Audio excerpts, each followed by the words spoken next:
Greetings, Mavericks and new viewers.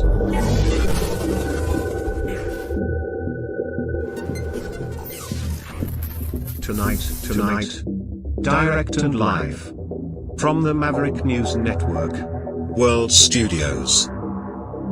This is Maverick News with Rick Walker.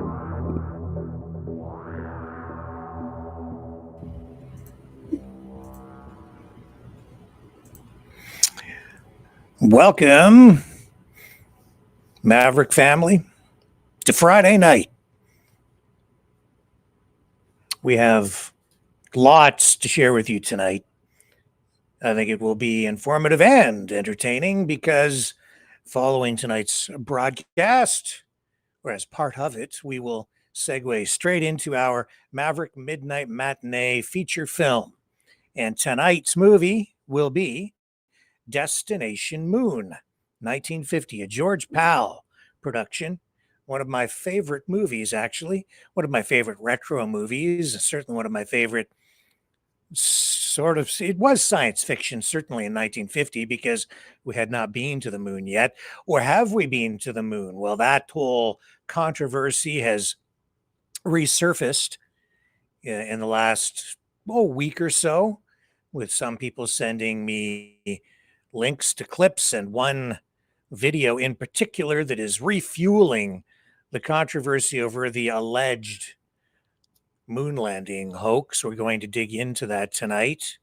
We're also going to look at Trump's tariffs ruling, saying that Trump is overreaching with his approach to it, and a report saying that Canada is now getting into possible recession territory because of the impact from the tariffs on our economy. And we're also seeing people and reports on the U.S. side saying that these tariffs are also hurting people on the U.S. side of the border. So it's looking more and more like a lose-lose, or lose as Trump continues his worldwide economic warfare campaign against mostly his, or the traditional allies of the United States. We'll have some comments and opinions to share with you on that front. Just looking over at my list of top stories for tonight as well,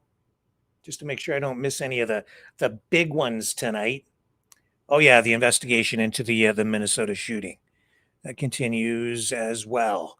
So, and then as an extension of that, we're getting renewed controversy surrounding medications, drugs, and then that's going back to the CDC and vaccines, as well as meds for psychological treatments.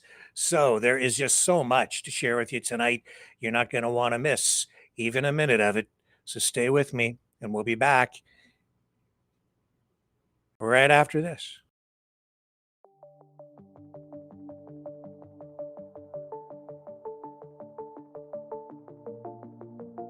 Greetings, brave Mavericks. Our quest for truth continues. We go beyond fake news.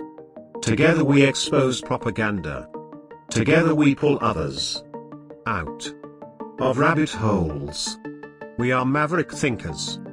We are all unique individuals, defenders of individual rights and freedoms, credible, trusted, grounded in reality. Maverick News. Defending free speech. Donate at freedomreporters.com. Do it now. Tomorrow may be too late. Maverick News. The world is watching.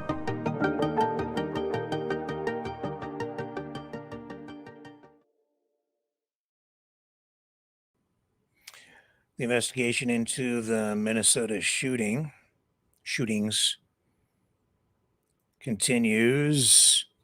We're seeing the authorities there have now confiscated a variety of items, well over 200 and I believe 280 pieces, 258 pieces of evidence related to the shooting that left 2 children dead. The assailant, Robin Westman, 23, previously known as Robert, was found dressed in black tactical gear with at least 2 firearms nearby in Wednesday's rampage at Annunciation Catholic Church. So they had a search warrant for the church, and they said 3 guns were taken into evidence: a Taurus semi-automatic pistol, a Mossberg pump-action shotgun, and a Magpul semi-automatic rifle. Police found a wood board with a gas container and a metal pole pin on the ground. This is all according to the search warrant, and items that may have been intended to be used as a smoke bomb were also found on site, and there seemed to be evidence of that as well in the video that Westman posted online and was later taken down, but is still making the rounds on social media because some people were able to download it, make copies before the authorities scrubbed it from the internet. So all this fueling debate, fueling anger over a variety of issues, a lot of it focused on the political correctness surrounding transgenderism as an ideology, I guess. And more than that, the debate rages over whether there is more than one sex or gender, depending on what words you choose to use. RFK Jr., meanwhile, asserting, and I didn't get to this clip yesterday, but it did come out yesterday. I'll run it tonight. He is calling for a full investigation into the use of medications for treatments like depression. Here he is in this clip again. This is from yesterday, but certainly relevant today. It came out yesterday, I believe, in the about midday. I certainly consider mass shootings a health crisis, and we are doing for the first time real studies to find out what the etiology of that is. And we're looking for the first time at psychiatric drugs. You know, these kind of mass shooting, people have had guns in this country forever. When I was a kid, we had shooting clubs at our school. People, kids, my classmates, other people, would bring a .22 rifle with their guns to school and park it in the parking lot. Nobody was shooting. So there's never been a time in America, in the history of humanity, and people walked into a crowd, into a church or a movie theater or a school or a crowd of strangers and just started randomly shooting. It's happening in our country. It's not happening around the world. And there are many other countries that have comparable levels of guns that we have in this country. We had comparable levels in the 40s, 50s, and 60s, and people weren't doing that. Something changed, and it dramatically changed human behavior. And one of the culprits we need to examine is whether the fact that we are the most over-medicated nation in the world, and that a lot of those are psychiatric drugs that have black box warnings on them that warn of suicidal and homicidal ideation. So we are doing those studies right now for the first time, and we will have an answer.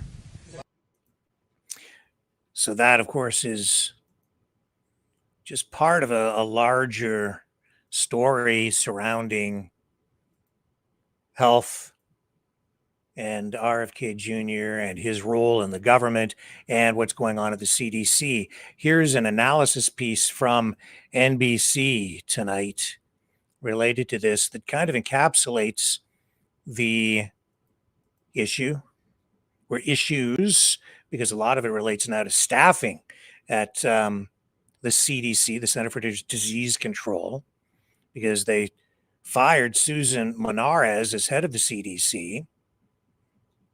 And in this analysis from NBC's Jonathan Allen, he says, for many Americans, the Trump administration's firing of the head of the Centers for Disease Control and Prevention is about the clash between establishment science and the anti-vaccination movement fronted by Health Secretary Robert F. Kennedy Jr. But for President Donald Trump, who has embraced the vaccine skepticism of his MAGA base while touting the delivery of COVID-19 vaccines under his first term Operation Warp Speed program. The fight over Susan Monares is mostly about stamping out dissent. So, of course, the issue is fairly well known, I think, to all of you, regardless of what side of the vaccination equation you come down on. Here's video again of this protest. I think this is going to roll, of the protest rally outside the CDC as some of the CDC staff resigned, walked out, protested after Monares was fired. This morning, mounting turmoil at the CDC after top officials at the health agency clashed with the Trump administration over vaccine policy. So let's get the politics out of public health. According to an administration official, the White House tapping a new acting CDC director, Jim O'Neill, a deputy of longtime vaccine skeptic and Health and Human Services Secretary Robert F. Kennedy Jr. There's a lot of trouble at CDC, and it's going to require getting rid of some people over the long term in order for us to change the institutional culture. The new pick comes after the previous director, Dr. Susan Monares, was fired just weeks after being confirmed by Congress and sworn in by Kennedy. Susan is an expert in public health. Former acting CDC director Dr. Richard Besser recently spoke with Monares. What she said to me is that she had a couple lines in the sand. She said she would never do anything illegal, and she would never do anything that ran counter to the science. And she said the secretary asked her to do both. 4 other leaders resigning in protest. Current and former employees rallying outside the agency's headquarters in Atlanta, cheering those officials, including Deborah Howery. America's public health is significantly in danger. And Dimitri, Dan, and I chose to leave together to send that bat signal, essentially. Our departure, we hope, will be a wake-up call for the Senate and others. 2 Republican lawmakers appearing to heed that call, expressing concern and calling for congressional oversight, though it's not clear how many GOP lawmakers will join Democrats in opposing the changes at the CDC. It's the latest chapter in President Trump's push to exert more control over the federal government. What specifically did she do wrong? Look, what I will say about this individual is that her lawyer's statement made it abundantly clear themselves that she was not aligned with the president's mission to make America healthy again. Meanwhile, at another agency, Federal Reserve Governor Lisa Cook is now suing to keep her job after the president fired her this week over allegations she lied on a mortgage application to get better loan terms, which she denies. And of course, that's over at the Federal Reserve, which is a body that has always been at arm's length from the influence of the president. I mean, they have influence, but not control. And the president doesn't fire or hire directly these people.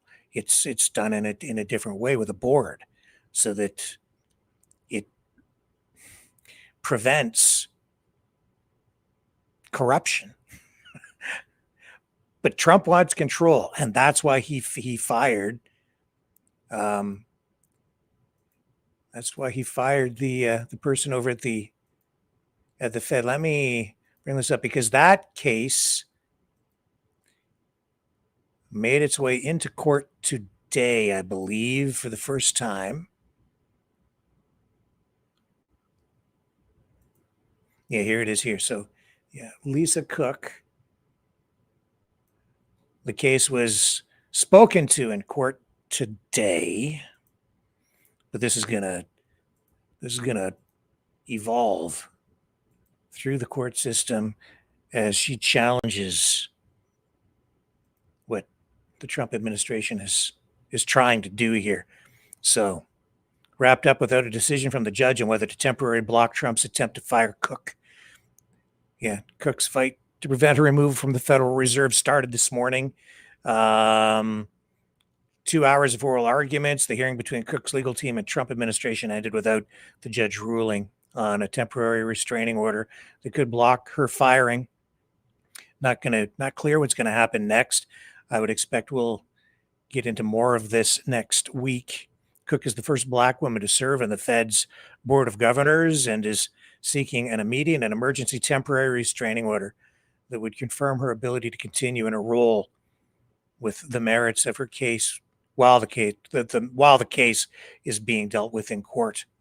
So Trump moved to fire her this week, and they kind of cooked up these, excuse the pun, these charges of mortgage fraud, but it isn't clear if they even really have bona fide evidence to support these allegations.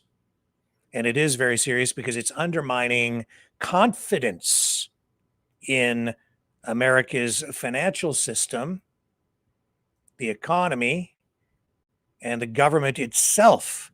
Because, as I say, it is unprecedented what is going on here with the president moving kind of behind the scenes to put his own people, his hand-picked people, into places of power where they can make decisions at the Fed to affect his policies and maybe more moving forward. He wanted to fire Jerome Powell, but was not successful in doing so. But he's going after people below him. And I believe of the people on the board, he might now control, or will soon control potentially, at least 5 out of the 7. So certainly something to keep your eyes on, and we will moving ahead. And while all that is going on, the turmoil from Trump's tariffs is having an impact worldwide, and certainly here in Canada as well. Here's information about a court case being dealt with again today, a federal appeals court ruling today that Trump has misused his authority when he imposed tariffs under an emergency powers statute, ruling that only Congress has the power to apply such sweeping measures. However, the judges today said that the tariffs can stay in place as the case proceeds.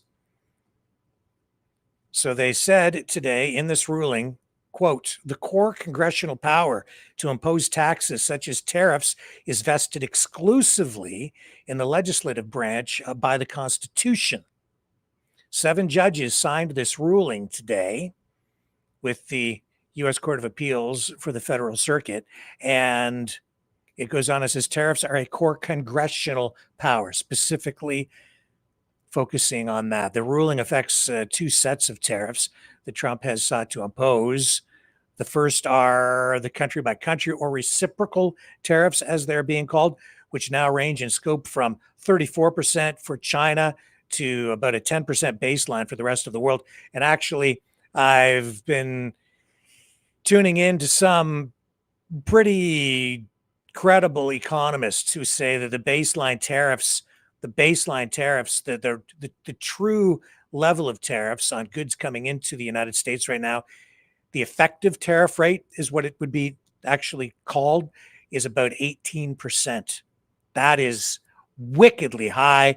That will fuel inflation for Americans.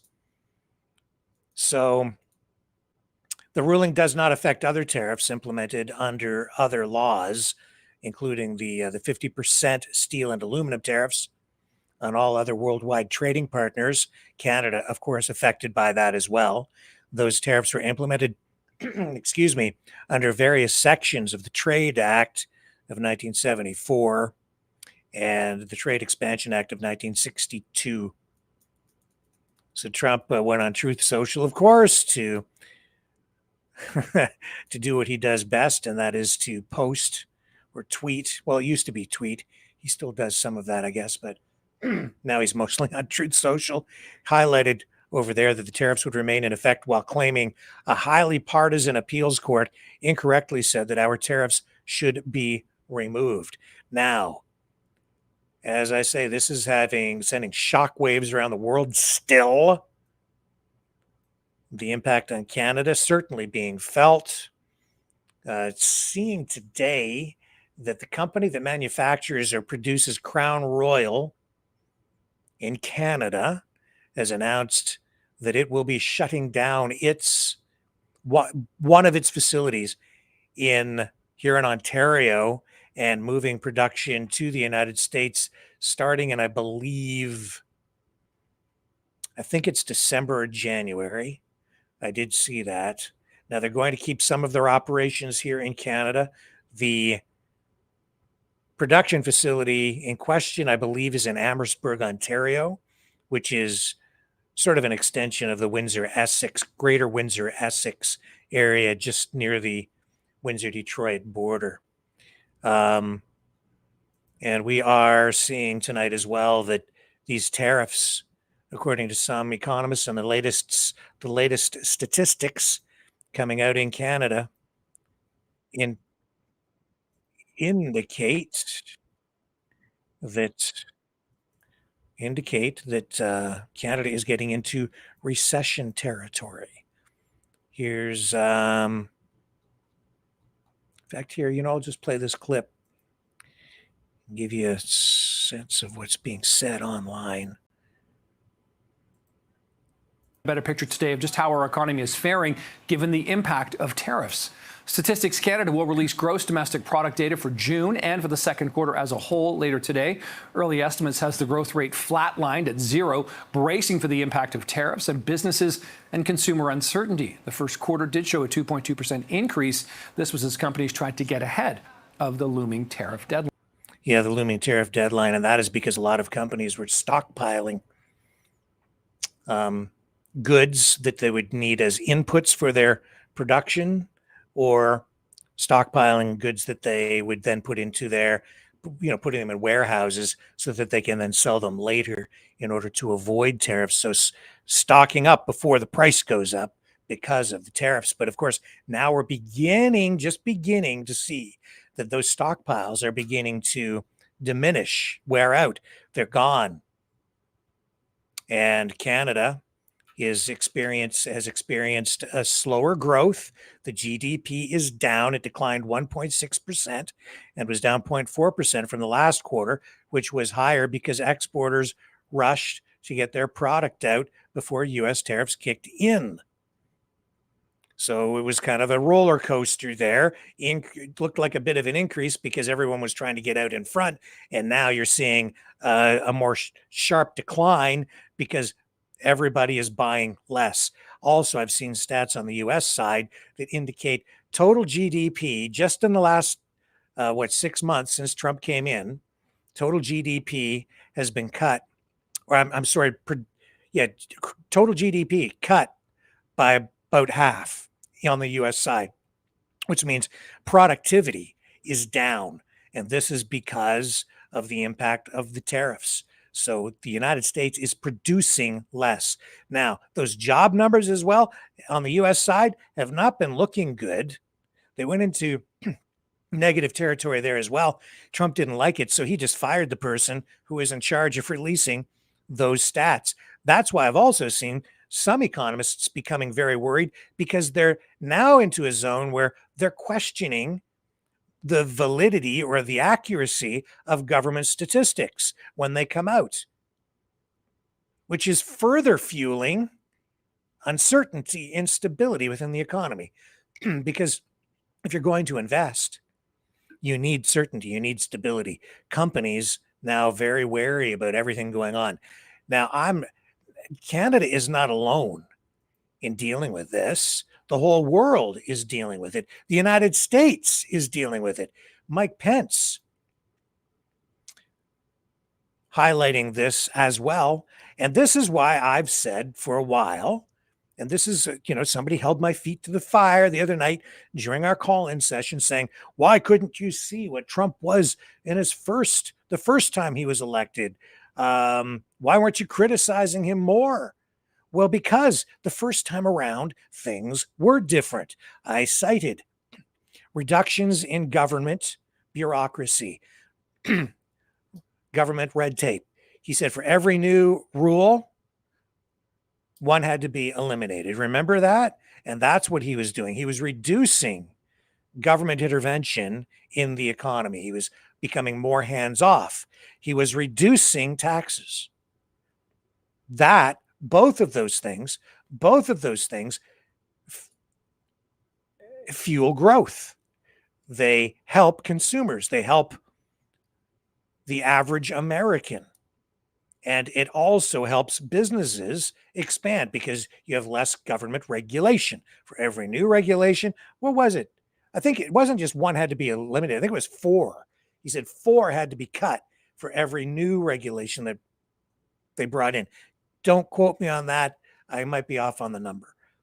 But that was the general push that we were getting from him. But what we're getting now is the exact kind of opposite, because tariffs are all about government control, about total government control. And not just total government control, it puts almost all the control into the hands of him. Because if you want an exemption to a tariff, you have to go crawling on your hands and knees, begging to the president and say, please, Mr. President, sir, if I give you a gift, will you exempt me from my business from these tariffs or our sector? That's economic tyranny, man. That is total government control. That is goes beyond a centrally planned economy. That's putting the levers of economic power into the hands of really mostly one guy.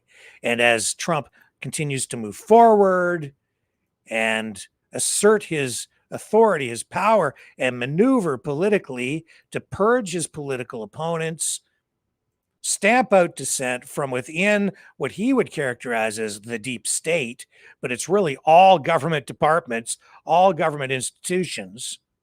Even Mike Pence, his former vice president, is cluing in on this, and he's saying this is not the same as it was when I was vice president. He says this is totally different. What we're getting with Trump 2.0, this is hurting, especially middle class and lower income people, because these tariffs are not progressive, meaning that they are a tax, but they don't target those who are most able to pay, the rich or the well-off, or even big corporations or companies. It puts the whole burden, well, it does put the whole burden, but it puts a disproportionate burden on lower income and middle income people. It flips the progressivity upside down and gives you exactly the opposite. They're essentially a bad tax. I watched a little bit of the cabinet meeting this week, and I saw Secretary Bessent speaking very glowingly about the projection is $300 billion in tariff revenue this year. Well, tariffs are a tax, and American importers and businesses and ultimately consumers pay almost all of that. And so literally a week after we managed to extend the Trump-Pence tax cuts and prevent a $2,000 tax increase on working families, the administration is right now boasting of the fact that that the average American household is going to see about $3,000 increase in the cost of goods, because we're paying that. So that's why I referred to Liberation Day. I said could well be the largest peacetime tax hike in American history. I watched. Yeah, this is not Trump 1.0, not even close to being the same. He's right. That's the effect. And it goes beyond that, because it really does stunt growth, not just in the United States, but really all around the world. It also results in a move toward inefficient production because of something called comparative advantage. And that's where in the global economy that we were becoming more and more involved with, you are getting more and more the benefits of comparative advantage, where other countries that produce things more efficiently were just encouraged to go and produce those, and then you import those goods at much lower prices because they're produced more efficiently in other countries. But what these tariffs are doing is they are penalizing the importation of goods from countries where these goods are produced for less, and incentivizing the production of said goods in the United States, where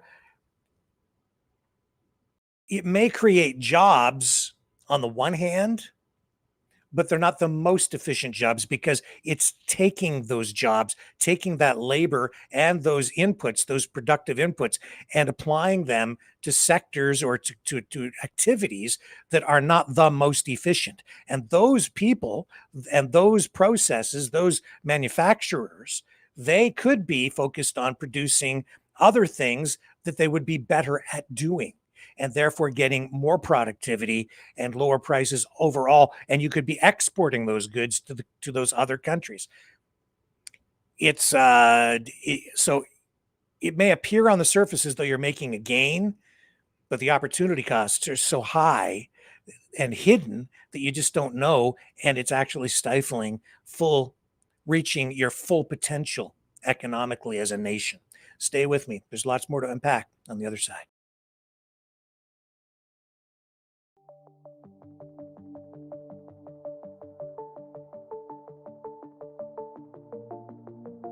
Greetings, brave Mavericks. Our quest for truth continues. We go beyond fake news. Together we expose propaganda. Together we pull others out of rabbit holes. We are maverick thinkers. We are all unique individuals, defenders of individual rights and freedoms, credible, trusted, grounded in reality. Maverick News, Maverick News. Defending free speech, Donate at freedomreporters.com. Do it now. Tomorrow may be too late. Maverick News. The world is watching.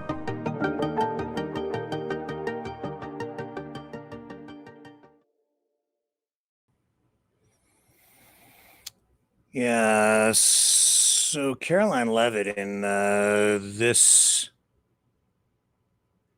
news conference yesterday, news briefing at the White House, just going to play the clip related to the firing over at the CDC, because she confirmed yesterday that it was President Trump who fired the CDC director after she refused to resign. And some people applauding this, but I'm not sure if it is a good thing to have your politicians so directly involved in these. And thanks for being here, Brandon. Caroline, thank you so much. First, on the firing of the CDC director, Sure. Who will replace her? And then also, overnight, the White House said that she did not align with the president's agenda. Dr. Menard's attorneys say that she refused to rubber stamp unscientific, reckless directives and fired dedicated health experts. What specifically did she do wrong? Look, what I will say about this individual is that her lawyer's statement made it abundantly clear themselves that she was not aligned with the president's mission to make America healthy again. And the secretary asked her to resign. She said she would, and then she said she wouldn't, so the president fired her, which he has every right to do. It was President Trump who was overwhelmingly reelected on November 5th. This woman has never received a vote in her life, and the president has the authority to fire those who are not aligned with his mission. A new replacement will be announced by either the president or the secretary very soon, and the president and Secretary Kennedy are committed to restoring trust and transparency and credibility to the CDC by ensuring their leadership and their decisions are more public-facing, more accountable, strengthening our public health system, and restoring it to its core mission of protecting Americans from communicable diseases, investing in innovation to prevent, detect, and respond to future threats. That's the mission of the CDC, and we're going to make sure that folks that are in positions of leadership there are aligned with that mission. And briefly on another topic, alligator Alcatraz. Last week, a judge... Yeah, but you got to remember that it was Trump who gave you the vaccines for COVID to begin with Operation Warp Speed. So proud of it he was, and yet the pharmaceutical companies at the time, if you think back, didn't want to give him any credit for it. They tried to distance themselves from him, but he was like, oh no, it was all me because I'm the one who cut all the red tape and I got rid of all the regulations so that they could just jam that vaccine through, get it through. Now he's firing the head of the CDC. The problem with mixing politics and science is that political science is somewhat scientific from a social science perspective, but part of that is a construct and what people believe, not necessarily what is actually true. What science needs to focus on and tends to is rational thinking, scientific method, and facts, and what is true, not what we believe to be true. And so when it comes to making health policy, when you mix the two, you get sometimes real conflict, and maybe the best interests of the public are pushed aside at times for political expediency. I worry when I see the politicians becoming too involved in the day-to-day operation on the scientific side of things. Legislatively, yes, we've seen, certainly during the pandemic, that the laws surrounding these things need to take into consideration what people believe, not just what the truth is, and accommodate those with certain beliefs so that everyone is accommodated. And that means not being too heavy-handed with legislation, in my view. What are we going to get with RFK Jr. and Donald Trump? There's a match made in conflicting territory.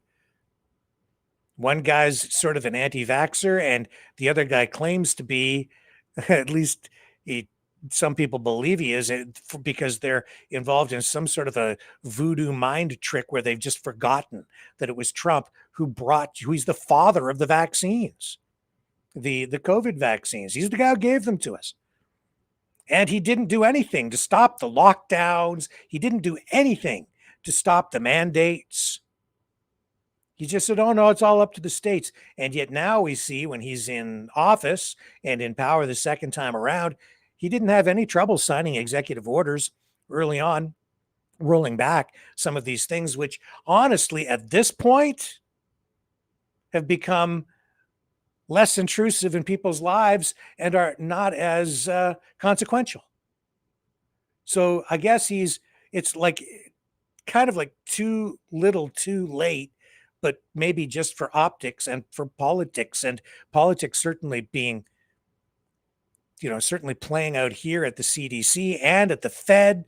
It's affecting public confidence and the confidence in the United States also of foreign governments, because a lot of people are questioning whether the United States can even be relied on as a defense partner or a trading partner.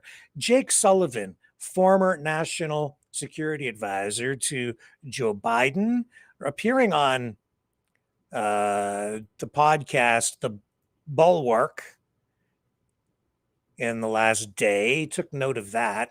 I have a clip of him up here, and he still travels, still communicates with world leaders, still has his pulse on the world of geopolitics, the wars in Gaza and Ukraine, and what's going on in Europe. And he's got the aerial view of all this stuff.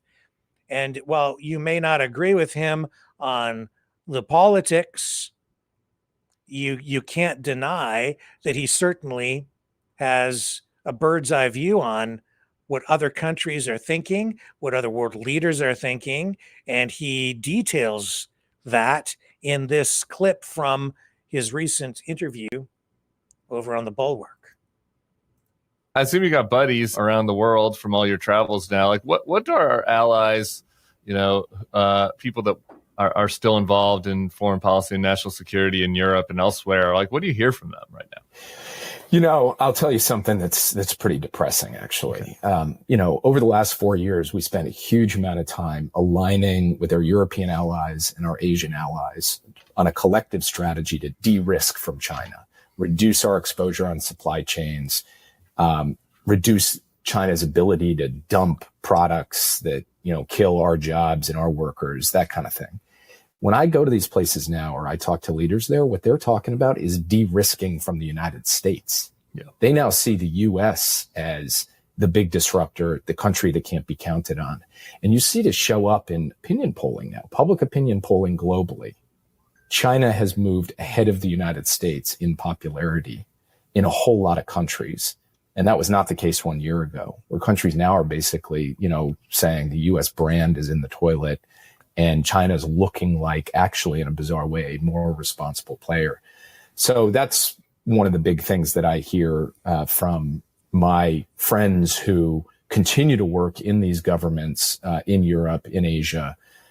Take a look at India as another example. I mean, here's a country that on a bipartisan basis, we were working to try to build a deeper and more sustainable relationship with. And the China challenge loomed large in that. Now you've got President Trump executing a massive trade offensive against them. And the Indians are saying, well, shit, I guess maybe we have to go show up in Beijing and sit with the Chinese because we got to hedge against America. So this hedging against the United States. You got Scott Bessent out there threatening the Indians instead of the Russians. Like, that's the big stick that they're using in the Russia negotiation. It's like, well, we're going to make sure India doesn't buy your oil anymore. Yeah, it's crazy. Exactly. So yeah, confidence in the U.S. as a partner diminished. That's why Canada has pivoted over to the EU. And yeah, there's always going to be some pain when you go through something like this. This is chaotic, it's inefficient, and it is disrupting everything worldwide because these tariffs are being used less as an economic tool and more as a tool to reshape the world geopolitically.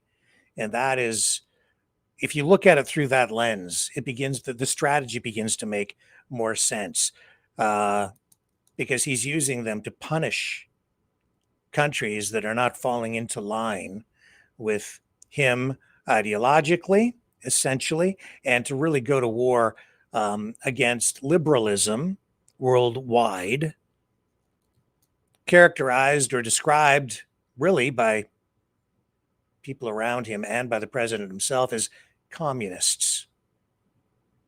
And there's a term that's kind of thrown around loosely without full definition. So there's a real battle shaping up, heading into the midterms, and then people are beginning to focus already on the next presidential election. And we've seen Gavin Newsom within the last day come out and say right out loud that he says that he doesn't think there will be a 2028 presidential election because he's saying that Trump definitely wants a third term. We're seeing rumblings of that. And even though he has at times sort of denied it, he hasn't completely ruled it out either. And there is a movement afoot to try to get him that third term and maybe more. A lot of red flags up about where we're at politically in the United States and certainly in Canada as well, ideologically, and the extremes that are beginning to emerge and the masks coming off about what people really are at the heart of things. We have, I'm just going to play this clip from Scott Jennings, who is very pro-Trump, obviously. And here he's commenting on the whole CDC controversy over on CNN. I just have to say, he did use the term pregnant people in his resignation. Oh, come letter. on. And I'm sorry, if that is like the way you're presenting information, I have questions about your credibility. Scott, it's so amazing. It's not a ruse. He really wrote it down. We are talking because people this guy's not credible to me. That's all I'm telling you. Scott, are you serious? Come on. He's saying that if somebody uses a phrase like that, then they can't be trusted as a public health official. He is not credible. No. Are you serious that this is yes, he did write it. That of all the things that we're talking about here, immunizations, vaccines, autism, the research about on communicable diseases, on cancer, and you are the most concerned about someone's use of the word people. Yeah, because that's the most important thing. Because you were just complaining about the politicization of science, and I can't think of politicization of science more than that, or of what some of these people said to the American people during COVID. So the credibility of some of these folks who are complaining, Look. Okay, so well, I'm complaining, and I'm a public health and preventive medicine physician. I understand the rhetoric and the political. You realize that you're accepting I'm, some politicization of science, but not others, right? What's the politicization of science that's been accepted? Can men get pregnant or not? Scott, if you're in the CDC, you believe that, I'm saying you're not a terribly credible person. The CDC that is responsible for the health and well-being of the nation. That has absolutely nothing. Nothing to do with it does, because it does it's a question of whether your scientists are going to politicize or not, and you accept some and not others. To do with the conversation that we are having. I disagree. It's a credibility. Why would we do that when people have died and are dying? Why would we do that when people's children are being dehumanized in this country about real things, when everything just becomes about buzzwords or political products? I don't understand why you're rejecting this criticism of someone's credibility. Because I think that what matters to people in their homes is whether or not they know what immunizations their child should have. The controversy just never ends. It goes around and around and around, and the presidential race is already beginning to heat up. Here's another clip on CNN from Scott Jennings looking ahead to the battle between the Republicans and the Dems. Cops on January 6th. Meanwhile, this guy, this should be the lead story, is clearly suffering from massive mental decline. He is out of his mind with all of the show and tell procedures that go on in the Oval Office. 2 days ago, he gave 3 press conferences in a row. And if you don't think he has dementia, let's just discuss the time that when he was on the campaign trail that he tried to perform oral sex on a microphone. If Joe Biden did this, I hope this is what Democrats do next year. ER. If this is the Democratic strategy, congratulations, America. You've already reelected Republican majorities as far as the eye can see. Yeah, because Trump's approval is in the low 30s. It's in the low 30s right now. Coming up next for us. Cops on January 6th. So it's getting nasty out there. Okay, let me take another quick break. I'm going to come back while I queue up some more clips, and we'll be away to the races again. Stay with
Someone very profoundly once said many years ago that if fascism ever comes to America, it'll come in the name of liberalism.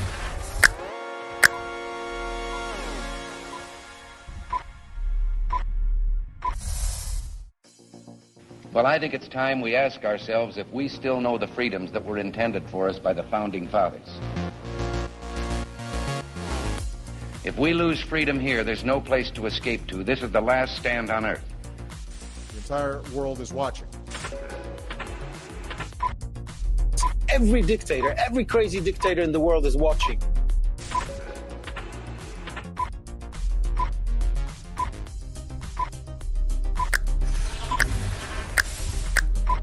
The world is watching. On TV, the entire world is watching. On social media. But the entire world is watching, and yes, they are seeing what we have apparently bravely been willing to say that others are thinking. Stand for freedom. Literally stand for freedom. Let's get this done. The entire world is watching. We're at war with the most dangerous enemy that has ever faced mankind in his long climb from the swamp to the stars. Maverick News. Maverick News. Maverick News. Let me have more control of my own destiny. The world is watching.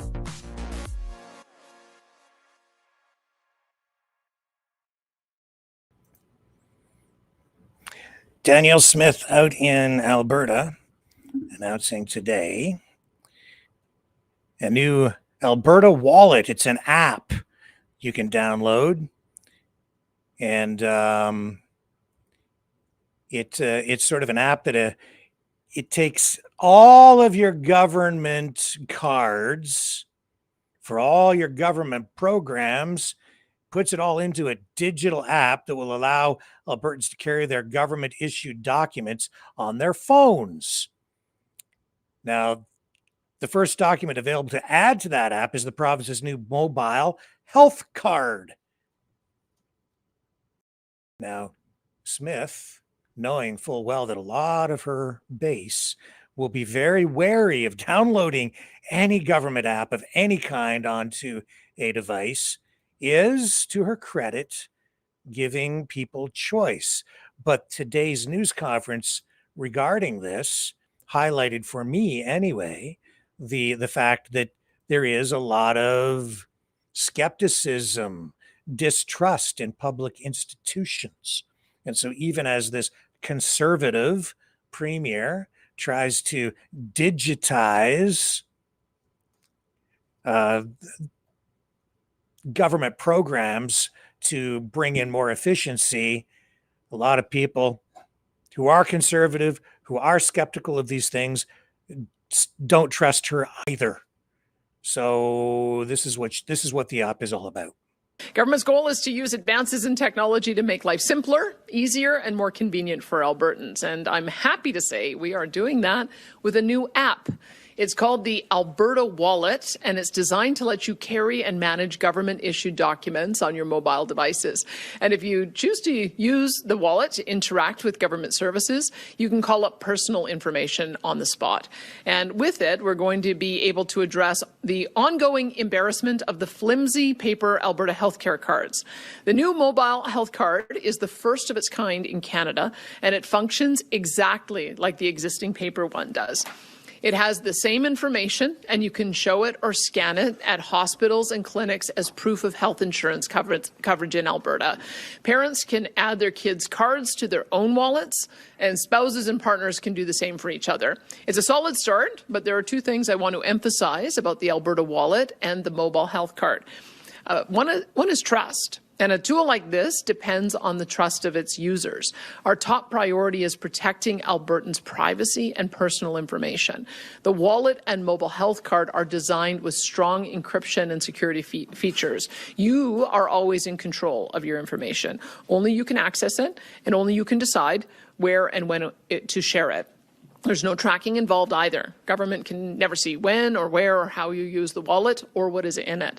The second thing I want to be clear about is that this is voluntary and it's your choice. We completely understand that not everyone is comfortable with computers and mobile phones. If you prefer a physical card, you can keep using them, and we will also have a more durable option for that next year too. But for those of you who prefer digital options, the Alberta Wallet is for you. It makes government devices faster and smarter. So many of us have added our debit cards and our credit cards, our membership cards, our insurance pink slips, or countless of other documents into our phones for ease of use and convenience. The Alberta Wallet works in the same way, and it means you don't have to worry about misplacing important documents and spending time getting replacements. Everything you need will be in the same place, and it's entirely your choice about how to use it. Our world is digital, and people have embraced this in droves. We developed the Alberta Wallet because Albertans expect their government to keep up with them. So we are adapting to an always-on, high-speed digital future, and we're showing the rest of Canada how it's done. I am looking forward to expanding what the wallet can hold, making life even better for Albertans. But for now, I'll ask Minister Nate Glubish to take over and share more details about the wallet. Please go ahead, Minister. Well, you don't need to really know. It's pretty self-explanatory. Download the thing and hope for the best. These government apps in Canada certainly do not have a great track record. We'll see how it goes out in Alberta, but at least they're not forcing people to use it. I dropped my pen. Oh, well. I'll recover it later.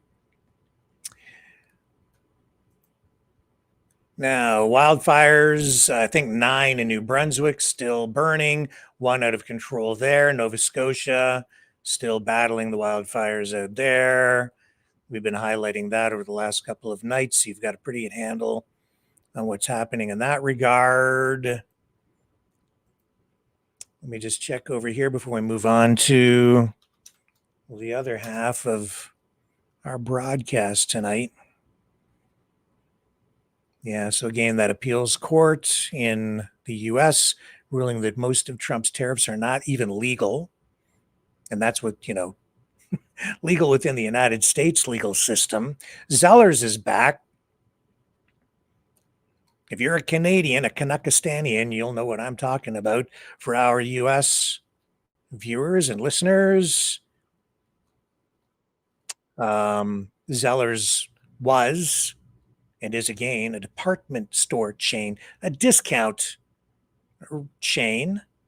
And there was a Zellers, after years closed in Canada, the chain shut down, and it's making a return. So starting this week, shoppers out at Edmonton's Londonderry Mall can now take a walk down memory lane as a Zellers new location has opened, and it's apparently called a soft launch. The CEO of the mall is saying that this is really just the beginning of things to come. The Hudson's Bay chain also shut down, sold to Canadian Tire. And we'll see where this goes. It was my understanding before that this was not going to proceed, but apparently in 2023, when Zellers was still owned by Hudson's Bay, the retailer made a brief revival with that Zellers name. They tried to have what they called pop-up locations inside Bay stores. We showed you what they were trying to do, and it just wasn't taking hold.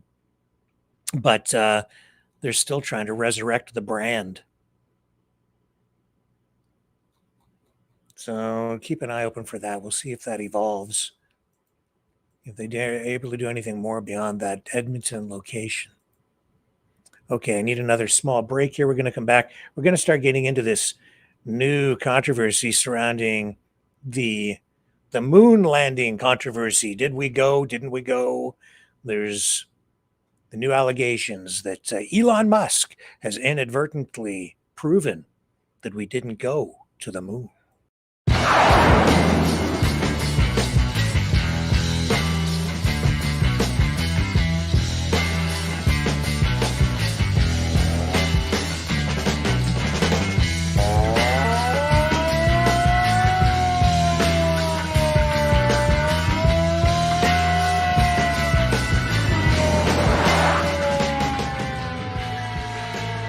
Maverick News.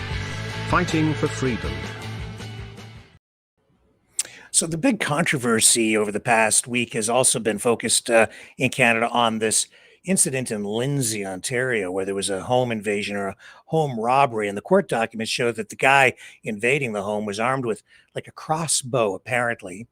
And the home owner, apparently,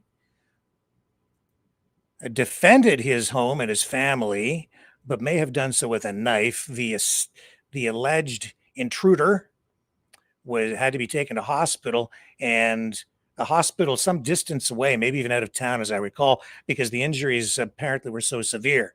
Now, we don't have all the details on the case, but it has sparked a lot of controversy about an individual's right to defend their home or their castle, and a lot of talk and controversy surrounding what they call castle law in Canada.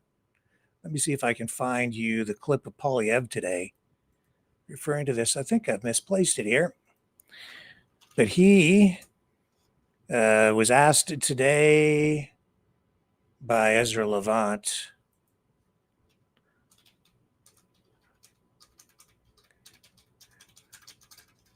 about this issue, and he kind of deferred. Here it is here. He was asked whether the Premier of Ontario, Doug Ford, who has come out very strongly in favor of strengthening the law so that people can defend their homes in such circumstances. And Poilievre, seems to be pretty supportive of this move toward tougher legislation to protect the rights of homeowners, or to protect homeowners and give them more leverage in defending their homes. But asked whether the government might be able to assert leverage to prevent homeowners from being charged if they fight back against intruders. Poilievre said, well, he's not really sure. He then deferred to the answer to Larry Brock, member of parliament, who came up with an answer that some conservatives are a little happier with. Let me hear Ezra Levant from Rebel News. For years before marijuana was decriminalized, it was the position of police and prosecution not to charge anyone with small amounts in possession. So they didn't wait for the parliament. I see that Mark Carney's favorite premier, Doug Ford, has said he's for the Castle Law, and other provinces like Alberta have said that too.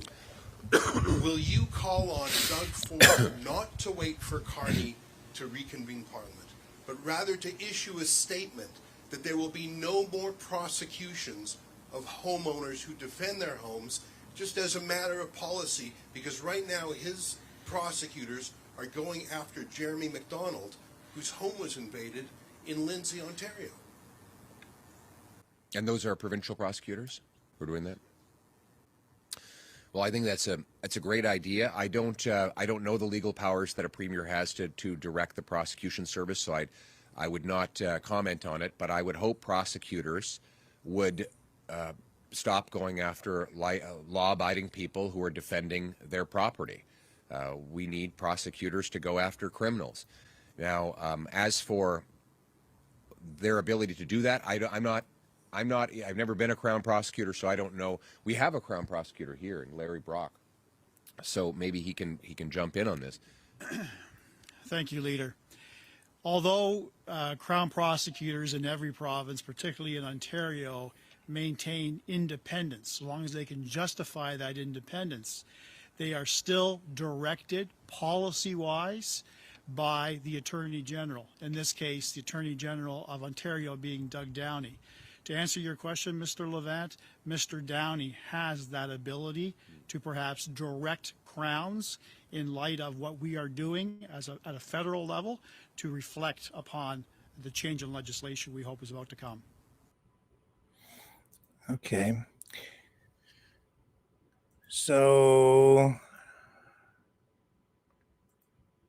we're going to move on from this and just get into, I'm going to treat this as a True Conspiracies segment because it deals with the whole moon landing thing. And I'm doing this because I've noticed, well, a couple of things happened over the past week. First, people started sending me some clips, like some links to clips, and one video in particular involving a guy who has written extensively and has produced documentaries about the moon landing hoaxes, and he's making the rounds again, and he ended up on a prominent podcast, and it is reigniting the whole controversy around whether we landed on the moon or not. And so people were sending me these things, and I've noticed a couple of people saying we didn't go to the moon, and it really got me thinking about why, as silly as it all is, why it's also important. So we're going to dig into that tonight as well, and that's going to lead into our feature movie presentation on Maverick Midnight Matinee tonight. which is going to be the movie Destination Moon. So, are you ready? Fasten your seatbelts for this wild ride through the land of Truspiracy.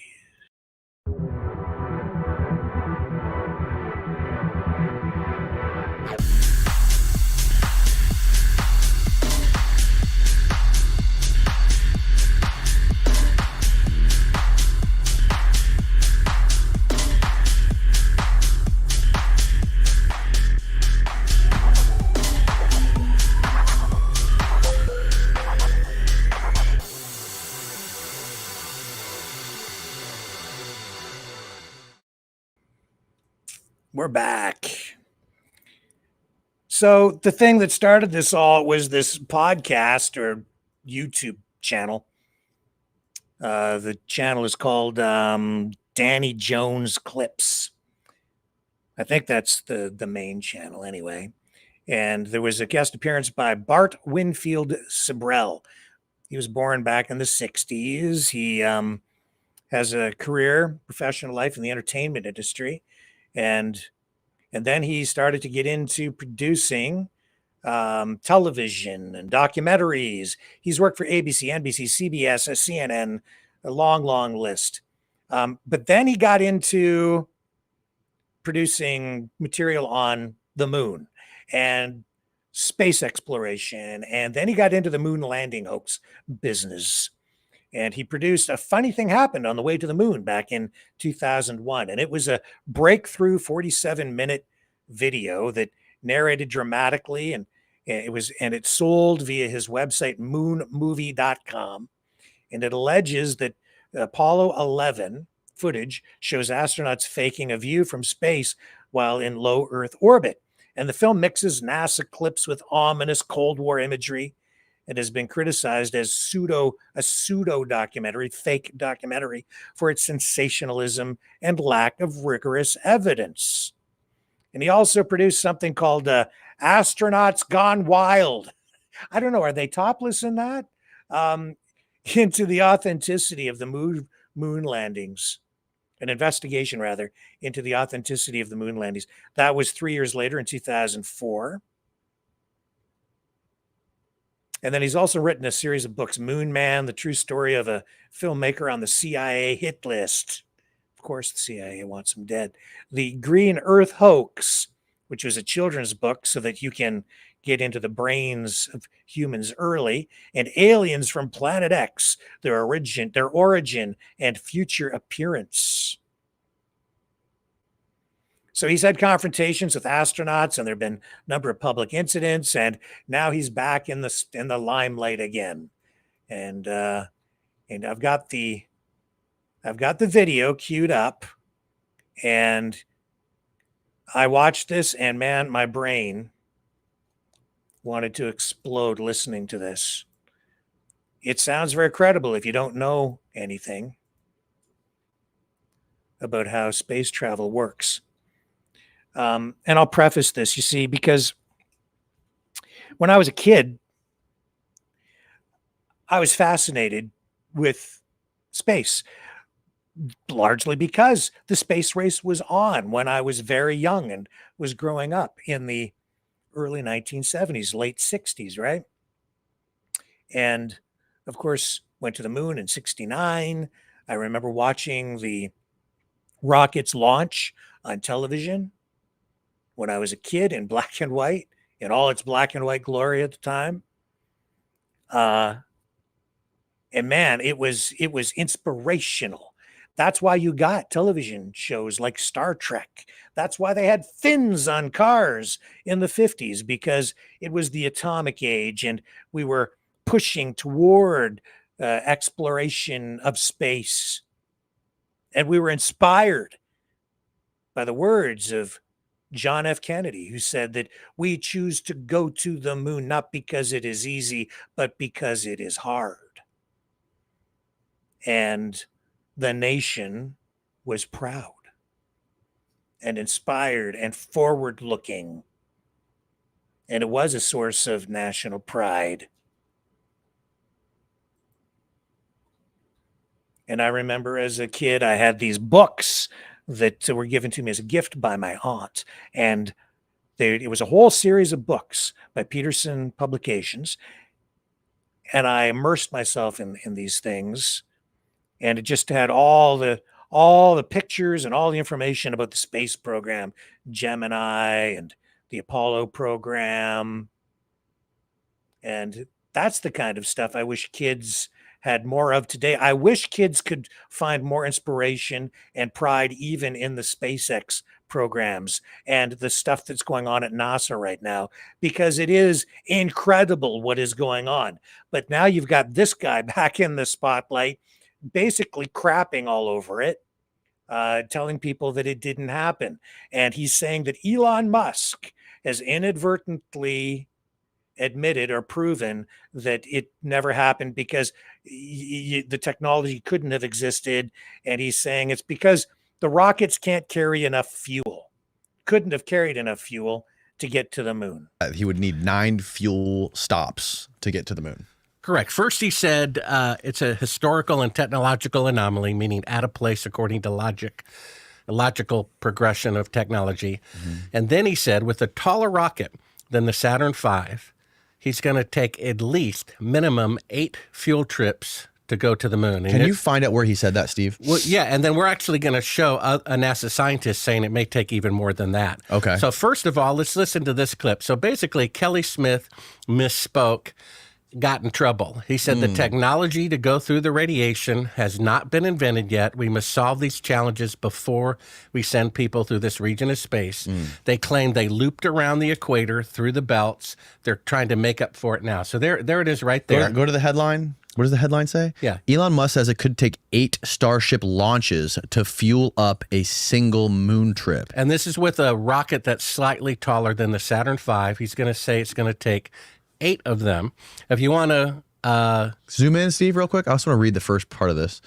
Delivering astronauts to the moon is no easy feat, and it requires a disgusting amount of rocket fuel to pull it off. With its fuel tanks filled to the brim, NASA's Saturn V rockets weighed in 6.5 million pounds. During the Apollo missions almost half a century ago, it managed to burn up to 20 tons of rocket fuel every second. Fast forward several decades, and SpaceX CEO Elon Musk is trying to achieve similar greatness with the space company's Starship rocket. This time, it's going to take a lot of refueling to get there. So SpaceX competitor Blue Origin recently griped that SpaceX might need as many as 16 launches to get to the moon.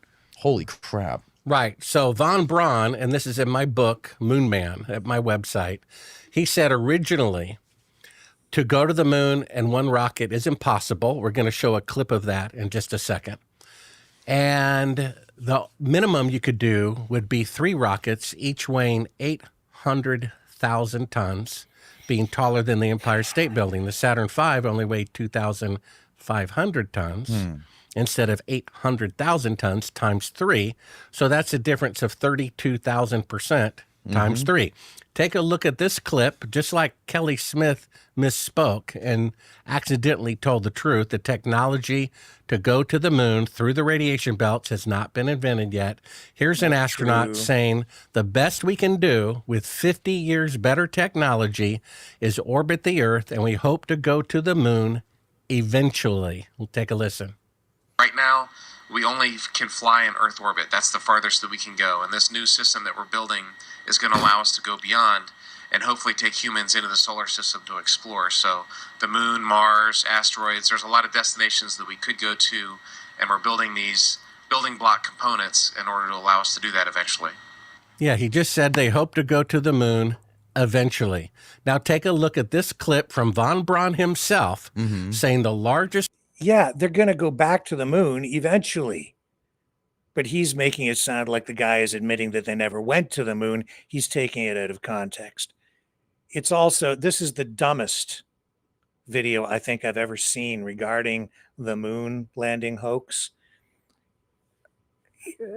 Because that's not how you go to the moon. You see, he's making you think. Oh, also, my number one fan over on one of these channels the other day, I'm told, this is the other reason I'm running this tonight, because he said he doesn't believe that we went to the moon. That's because he has no freaking brain. And that's not how you go to the moon. He's making you think that you burn fuel all the way to the moon. Your rocket's firing like you're driving your car and you've got your foot on the gas. That's not how you go to the moon. The Saturn rockets that took the Apollo astronauts to the moon, they were staged rockets. So as they were ascending, each stage would burn out the fuel and it would drop so that the rocket would become lighter and lighter as you would ascend through the atmosphere and out into outer space and push yourself out into orbit, and then eventually slingshot off the Earth out of the gravitational forces of the Earth itself, using gravity as a propellant.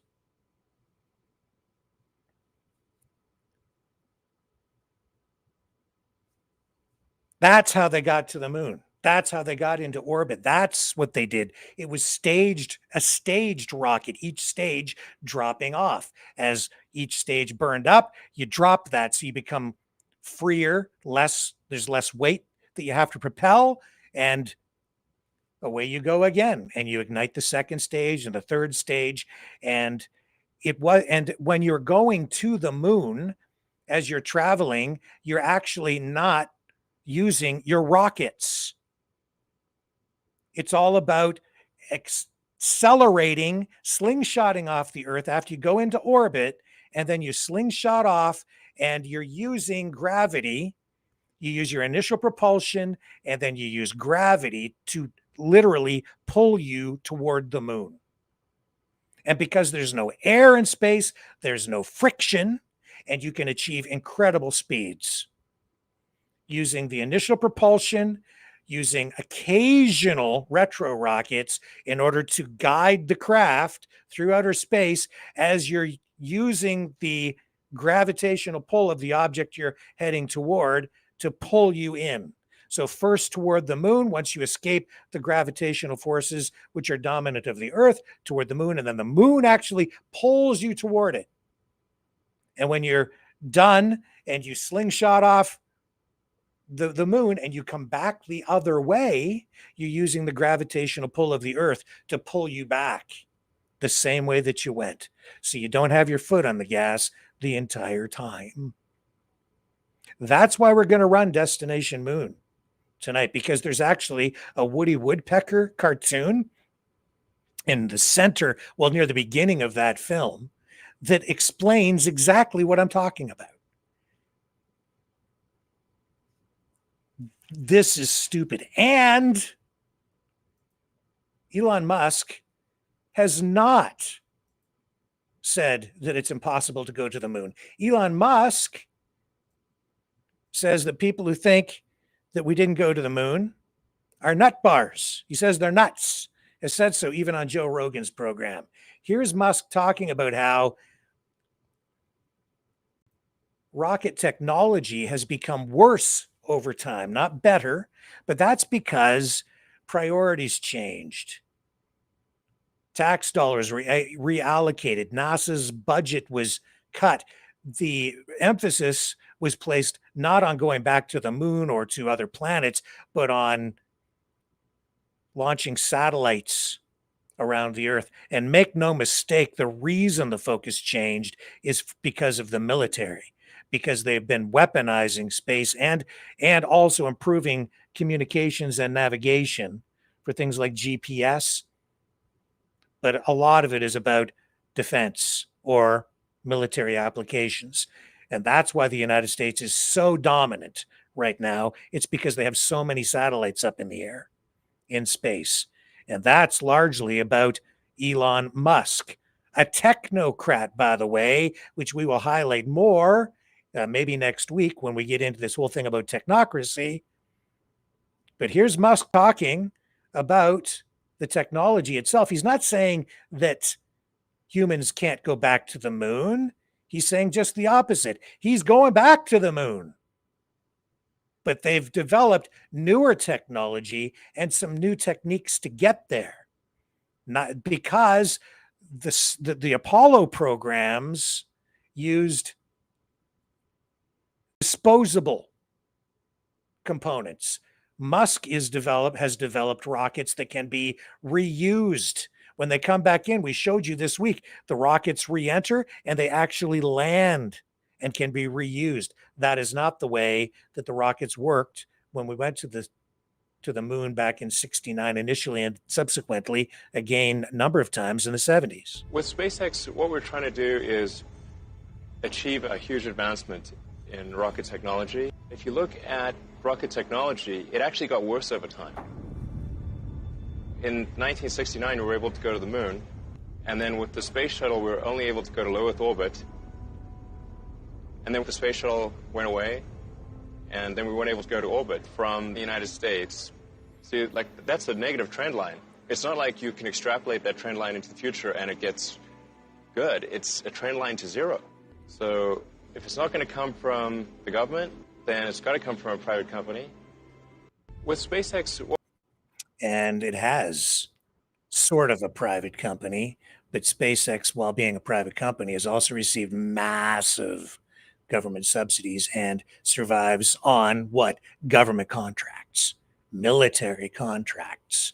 You've seen the importance of that even in the Ukraine conflict, where it's been the intelligence and the satellite surveillance and coverage for the use also of weapons that has made a lot of the difference. There are other satellites up there from other countries, but the United States dominates in space. That's why in Trump 1.0, he set up Space Force. Media joked about it, mocked him. Remember the late night hosts all joking about Trump as though it was like he was setting up Starfleet Command? Well, in a way he was. And even the logo for Space Force resembles what we've seen in Star Trek. A prelude of things to come. Makes you kind of wonder sometimes, doesn't it? Is it a nod to the past, or did they know that it was coming in the future? Maybe a little of both. Is that a conspiracy? It's certainly truth, I think, both ways.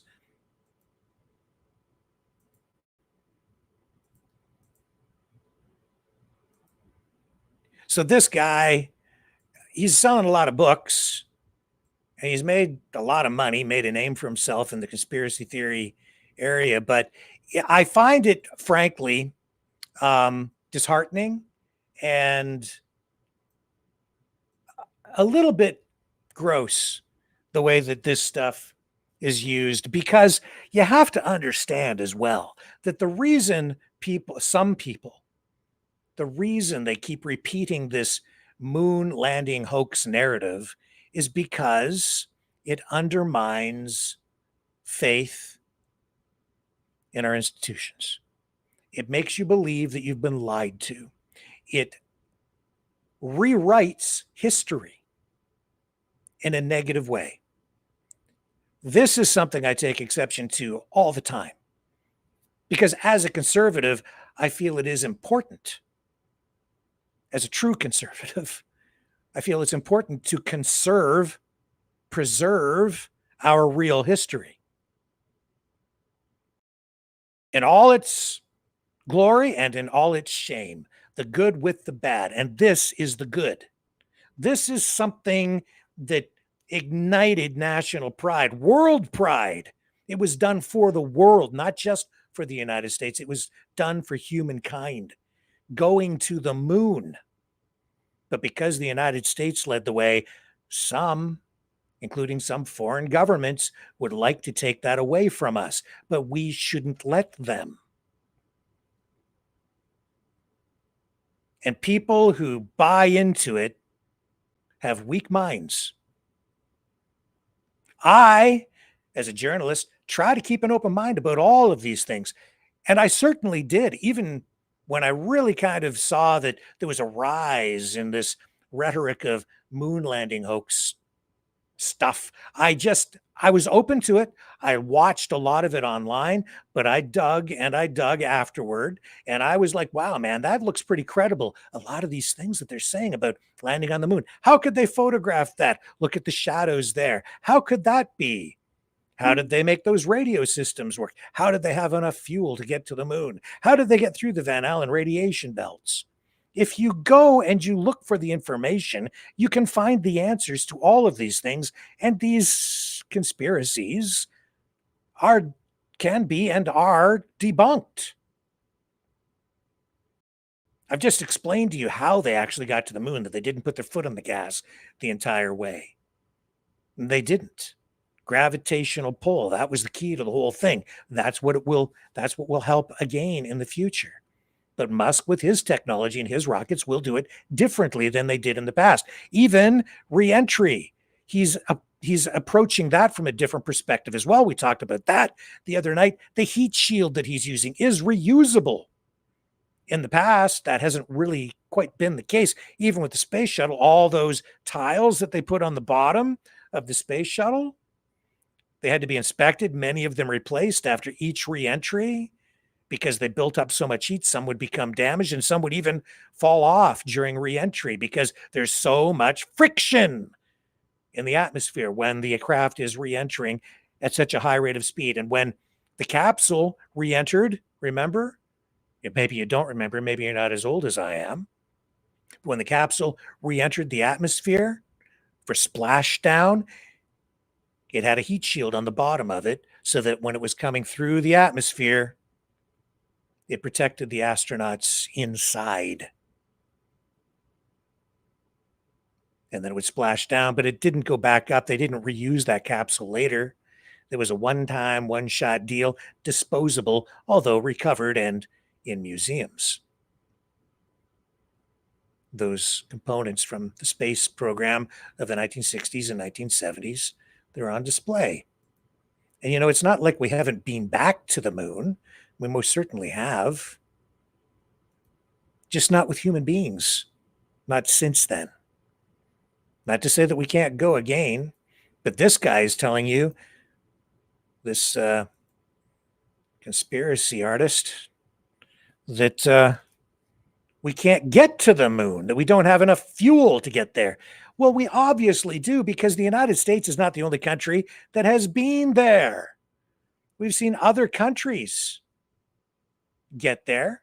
China, for one. Here's a landing of China's moon rover. And this was like 11 years ago. I'll run some footage.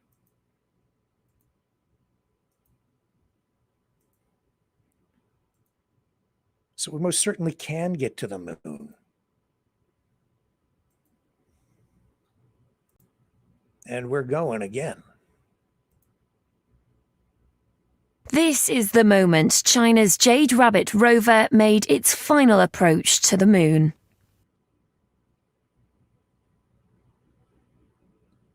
On Saturday, the rover carefully rolled down a ramp lowered by the lander. When it reached the volcanic plain, it became the first robot to do so in nearly 40 years. On Sunday, the two machines began photographing each other. Clearly flying a Chinese flag, the rover is expected to work for around 3 months. The lander will operate there for a year. At the Beijing Aerospace Control Center, staff watched the monumental moment unfold, marking the latest step in China's ambitious space program. With the mission branded a complete success, the Chinese President Xi Jinping and Premier Li Keqiang were there to congratulate the team.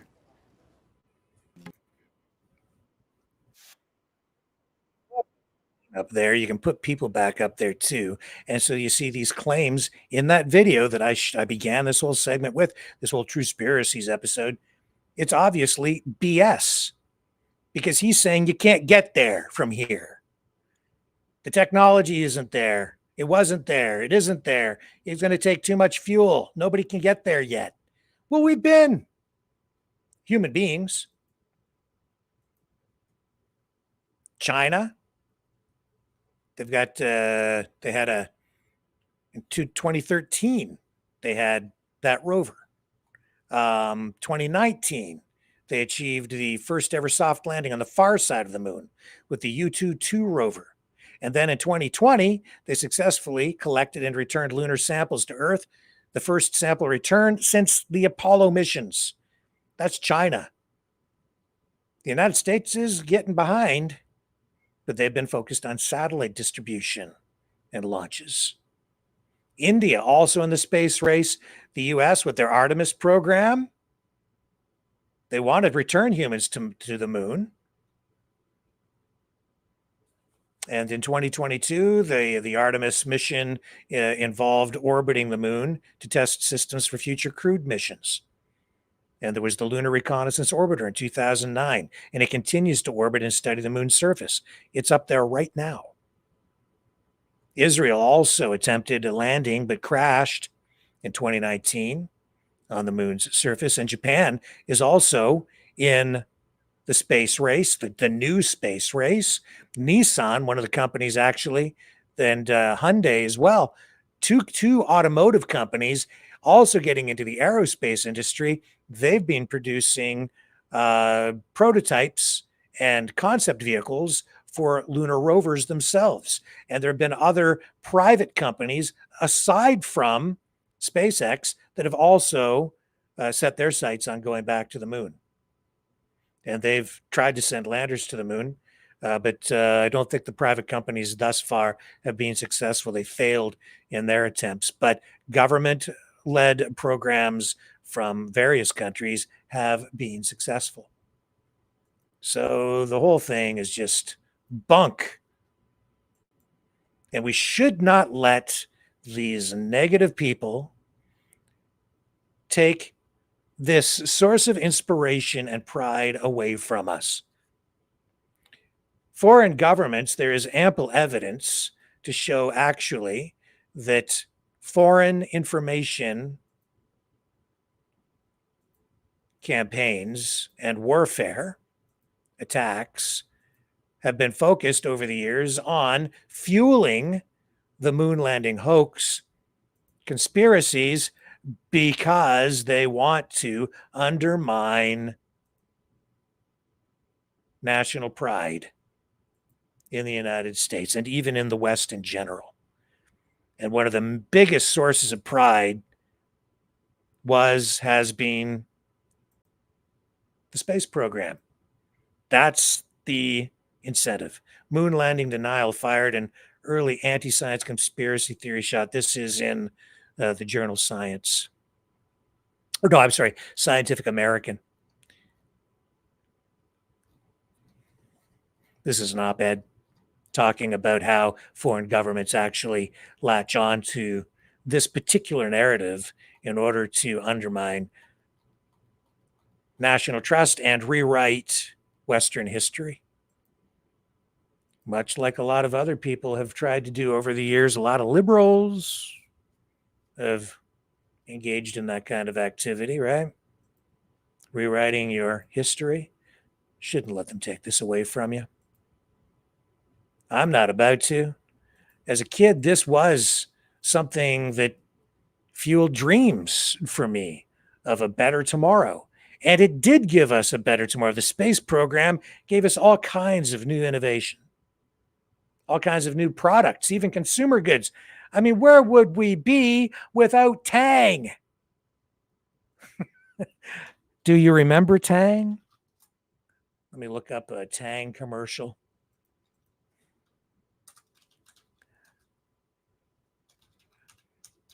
This was, we were told at the time, and as a kid, I had to have Tang because we were told that we were told that the astronauts, it was the Tang Spaceman commercial, 1970. Here we go. I'm going to run this. This is so much fun.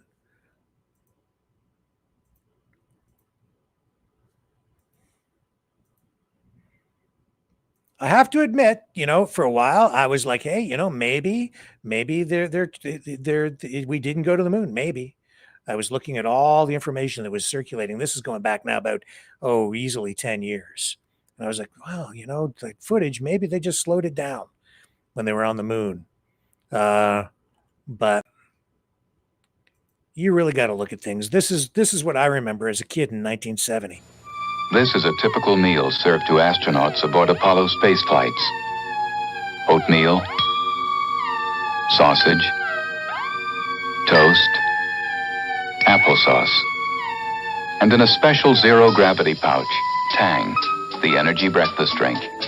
Orange-flavored Tang with rich, natural flavor and more vitamin C than orange juice. Energy Tang for spacemen and Earth families. The ultimate in processed foods.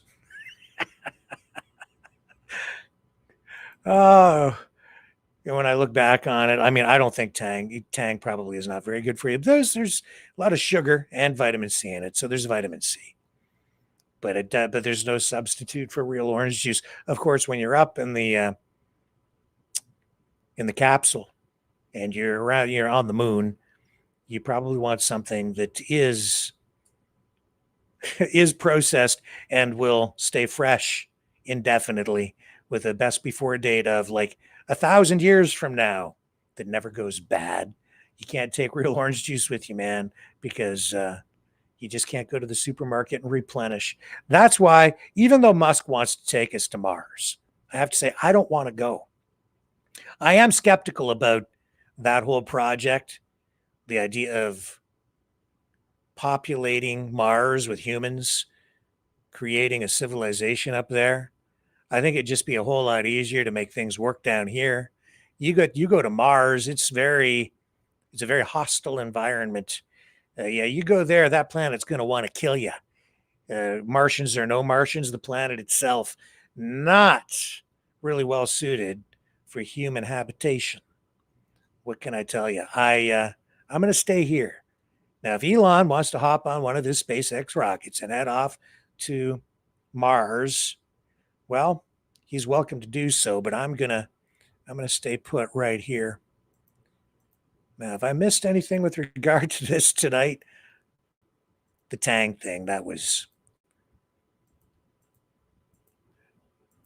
love that. Oh yeah, you can't actually see the you cannot actually see like the things that were left behind on the moon with a consumer grade telescope. So if you're an amateur astronomer, you can't quite make out like the rover that was left behind, or the things that were left there by the astronauts, with the American flags that were planted on the moon's surface, that kind of stuff.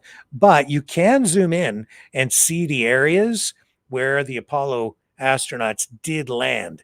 And I have a video queued up here. This is from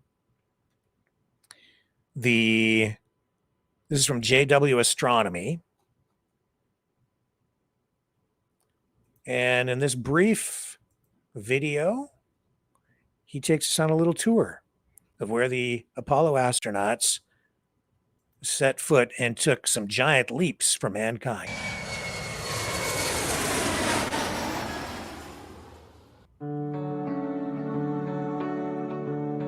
Hello, my name is Julian Wessel from JW Astronomy, and in this video I want to show you all Apollo landing sites captured through my telescope.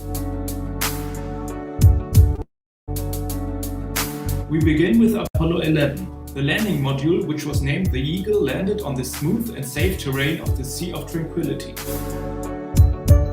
The three craters above the landing site are named after the astronauts of Apollo 11, Neil Armstrong, Michael Collins and Edwin Buzz Aldrin. The goal of the mission was the first manned landing on the moon and to set up first experiments on the lunar surface. In this picture you can see the landing module Eagle with the astronaut Edwin Aldrin standing in front of it.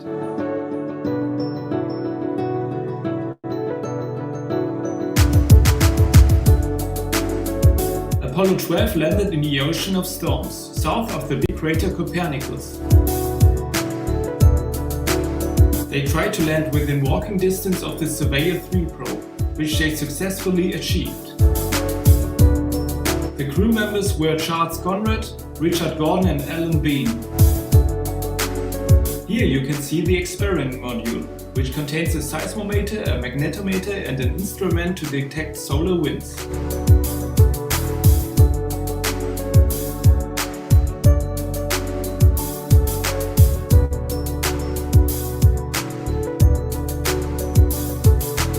Apollo 14 landing site is near to Apollo 12 landing site. It is located in the Fra Mauro Formation.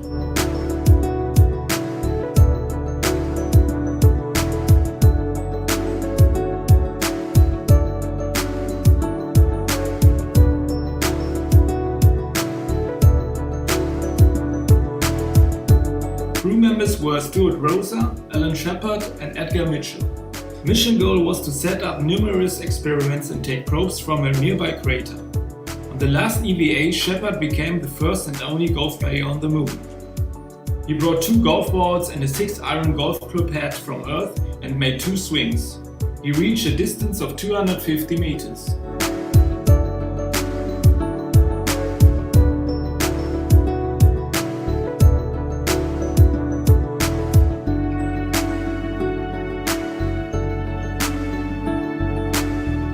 Apollo 15 landed on a spectacular region called the Apennine Mountains.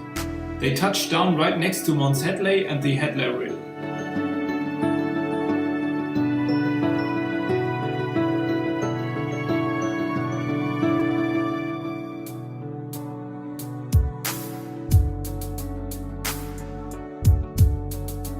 Crew members were David Scott, Alfred Warren, and James Irwin.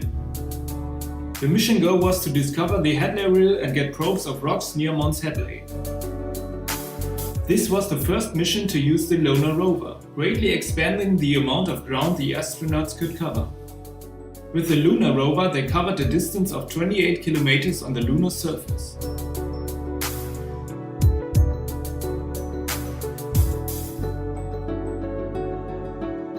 Apollo 16 touched down in the lunar highlands, in the Cayley Formation.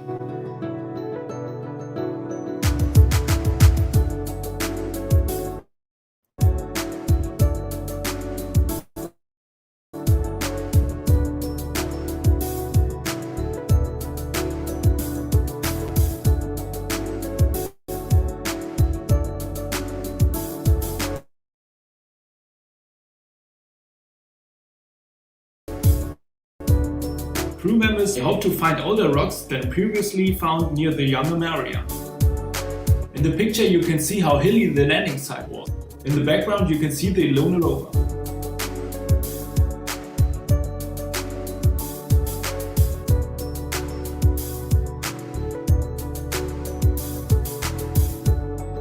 Apollo 17 landed in the Taurus Littoral Valley, near Mare Serenitatis.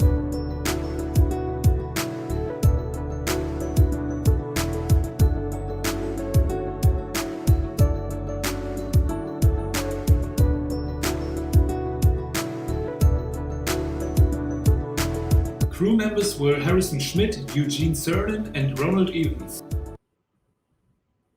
Oh, hang on a second.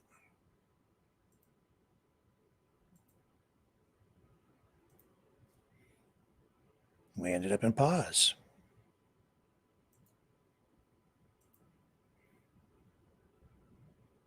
Not sure why. Let me just let me just reconfigure so we can finish that up. Here we go. Sorry about that. We will ready to rock and roll here in just a moment.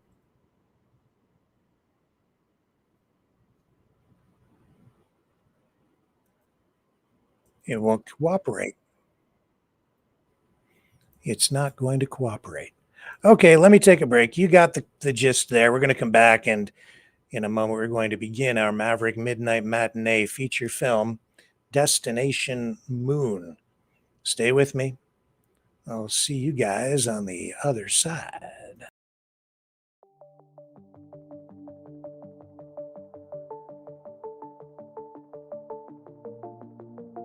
Greetings, brave Mavericks. Our quest for truth continues. We go beyond fake news. Together we expose propaganda. Together we pull others out of rabbit holes. We are maverick thinkers. We are all unique individuals, defenders of individual rights and freedoms, credible, trusted, grounded in reality. Maverick News, Maverick News. Defending free speech, free speech. Donate at freedomreporters.com. Do it now. Tomorrow may be too late. Maverick News. The world is watching.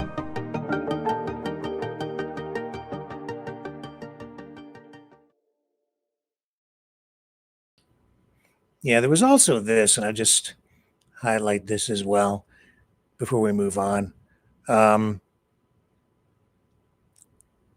This was back in February of last year, a post on CNN. And this is talking about the IM-1 mission. And this week, their lunar lander launched on a SpaceX rocket and touched down on the lunar surface. So again, here's another example of human beings going back to the moon, not as people, but sending essentially probes out there. And keep in mind, too, that you have that Voyager space probe out there, and it's been traveling. Like, how far out has it gone now? Way past Jupiter. I don't know how far it's gone, but that's not because it has its foot on the gas. It's using gravity to travel through space. Those long distances, sending back messages over space and time back to Earth, giving us a glimpse of the far reaches of space and carrying messages from Earth to whomever might intercept it someday. This is from, as I say, February of last year. Now to discuss this historic moment is physicist Michio Kaku. Michio, this is not just a landing, but an upright landing. How does this compare to what we've seen recently, including Japan's mission, where the spacecraft landed, but kind of not upright, maybe on its side or upside down? I remember this. Well, you can imagine that champagne bottles are being uncorked across the United States celebrating this event. This is the first time ever that a commercial company put something on the moon. And as you pointed out, the Japanese also put something on the moon about a week or so ago, but it landed upside down. This probe landed correctly, but it also landed in the right region of the moon, the polar ice caps in the South Pole, where there could be ice that could be used for rocket fuel, ice that could be used for breathing. That's why they landed on the South Pole. Very important. Yeah, that's incredibly significant to all of this. Look, I'm going to ask you a pretty basic question here, but it's one I think a lot of people have. 50 years ago, we put a man on the moon. Why has it been so challenging to do it again and do it repeatedly, not just by the United States, but by other countries that have been attempting these landings? Well, the key word is cost, C-O-S-T. It costs $10,000 to put a pound of anything just in orbit around the Earth. It takes 10 times that to put a pound of anything on the moon. And now prices are beginning to drop. Because of Elon Musk and others, booster rockets are now reusable. Think about that. Think of driving a car and junking a car after one ride in a car. Cars would be very expensive. That's why rockets are expensive. But now rockets are reusable, and that has dropped the cost. And that means that even smaller nations can begin to field space probes into outer space. Today, we have the United States, Russia, China, India, Japan, fielding soft landings on the moon. Pretty soon, other countries will all join in because the costs are dropping. That's the key. Yeah, that's incredibly significant. There have been 21 successful moon landings just in the past. Most of them were near that lunar equator. Now that this Odysseus is at the South Pole, What comes next after that in terms of actually exploiting what is there? Well, we want to begin the process of harvesting the cometary ice. Cometary because the comets will impact on the South Polar region and won't disperse because they're shadows that prevent it from evaporating. And we want to find out how much cometary ice there is. Ice that can be broken up into hydrogen and oxygen to create rocket fuel, oxygen that you can use for breathing, oxygen and water, of course, that you can use for drinking purposes. We want to find out exactly how much there is so that the moon could become a refueling station for Martian missions to the red planet. So in the future, astronauts may first go to the moon, load up with fuel, hydrogen, oxygen, and then blast off to go to Mars. So the moon could be a very crucial piece in this whole puzzle of how to reach the red planet. Well, that is pretty cool to think about. There's so much that's ahead for space travel and space exploration. Professor Michio Kaku, thank you so much for explaining all that to us. Yeah, my pleasure. Anytime. Okay. It's movie time. So if you want to stick around for Maverick Midnight Matinee and our feature presentation tonight, Destination Moon, it is actually a great film. It's a George Pell production, high production value. You're going to have to get off YouTube because we don't run Maverick Midnight Matinee on YouTube. On all the other platforms, we will be firing on all cylinders, including Twitch. The Twitch channel, it remains open. And for those of you who have moved over there, thank you for doing that. That's the space I'm providing for you guys over on Twitch. So hold on to your gotchi straps. We're about to take a ride on a rocket into the wild blue yonder and beyond as we take you now on this Maverick Midnight Matinee journey to Destination Moon. Here we go. See you over on every channel except YouTube.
Welcome, everyone, to Maverick Midnight Matinee. I'm excited to bring you this movie tonight because it is a classic, a sci-fi classic at the time, but it was also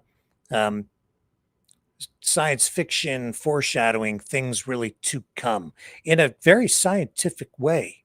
The film, directed by Irving Pitchell and produced by George Pell, wasn't just another space adventure. It was one of the very first serious attempts to imagine what real space travel might look like, inspired by the writings of Robert Heinlein, one of my favorite authors of all time, who also contributed to the screenplay. The movie took scientific accuracy seriously long before NASA ever launched a manned moon mission. At the time, rockets were still the stuff of wartime weapons and pulp magazines, but Destination Moon dared to dream bigger. It predicted everything from the technical challenges of escaping Earth's gravity, which I mentioned in our previous installment of Maverick News, to weightlessness, to even the political debates about who controls space. This film won the Academy Award for special effects that year, and when you see the rocket design and the space sequences, you'll understand why. So buckle up. Tonight we're going back to 1950, to a time when humanity hadn't even launched a satellite, and yet filmmakers were already imagining the future. This, my friends, is Destination Moon.